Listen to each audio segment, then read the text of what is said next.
Hello and welcome in the 3E Center. Today from my office, I would like to emphasize again the importance of the mind work with what we're doing. The 3E is all about diet, change in diet, detoxification and the mind work. Of course, in many situations, the body work is very important.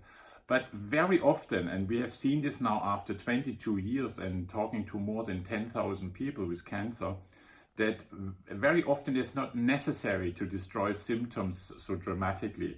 So in many cases, it makes a lot of sense to first go to the cause of cancer, to identify what is causing cancer.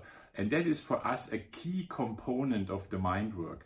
So what we're doing is a deep reflection.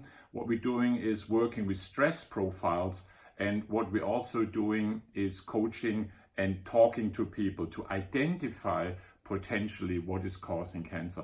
Because once you identify the cause of cancer, you can do something about it, and then the body has an opportunity to regulate again. So I hope if you're interested in the mind work, we can all welcome you here in the 3E Center, and I wish you a wonderful day, and bye-bye.